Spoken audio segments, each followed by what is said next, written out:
வணக்கம். வாத்தியார் எம்ஜிஆர் என்ற நமது யூடியூப் சேனல் மூலமாக நான் உங்கள் வேல்முருகன்.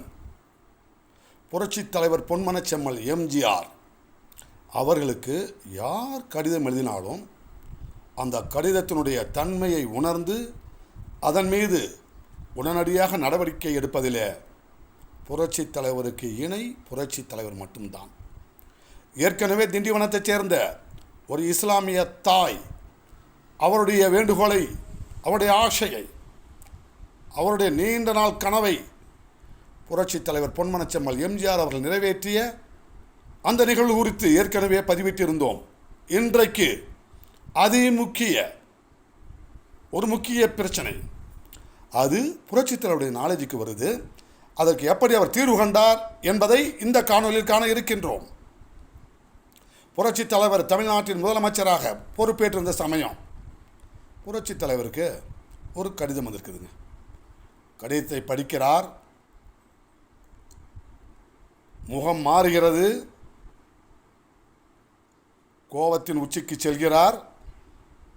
நம் ஆட்சியில் இப்படி ஒரு நிலையா என்று மனம் வெதும்பி புரட்சித் தலைவர் உடனடியாக கடிதம் வந்த அந்த விலாசத்தினுடைய அவருடைய வீட்டு ஃபோன் நம்பரை எடுத்து தலைவர் ஃபோன் பண்ணுறாரு. அந்த வீட்டில் இருப்பவர்களுக்கெல்லாம் ஒரே அதிர்ச்சி.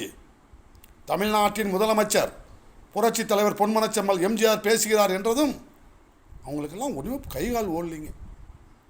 உடனடியாக புரட்சித் தலைவர் எம்ஜிஆர் அவர்கள் அந்த குடும்பத்தைச் சேர்ந்தவரிடம், அவருடைய மகளிடம் ஃபோனை தர சொல்கிறாரு.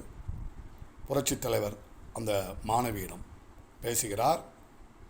கடிதத்தில் எழுதியிருந்த தகவலின் உண்மைத்தன்மையை உணர்கிறார். உடனே முடிவெடுக்கிறார்.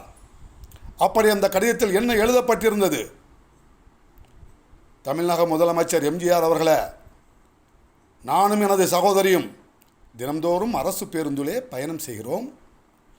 ஆண்களும் பெண்களுமாக அதிலே பயணம் செய்கின்ற பொழுது சில ஆண்களால் எங்களுடைய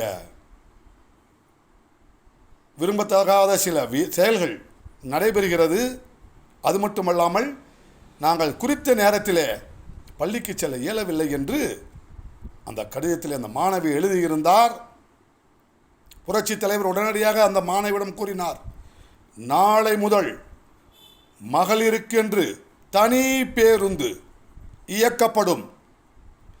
பள்ளிகளுக்கு வேலைகளுக்கு செல்கின்ற பெண்கள் அந்த வேலைக்கு பள்ளிக்கு செல்கின்ற நேரத்திலும் திரும்ப வீடு வருகின்ற நேரங்களிலும் அதிக எண்ணிக்கையில் மகளிர் மட்டும் பயணிக்கக்கூடிய பேருந்துகளை எல்லாம் இயங்க செய்தார் என்று சொன்னால் அதுதாங்க புரட்சித் தலைவர் பொன்மனச்செம்மல் எம்ஜிஆர் அவர்கள்.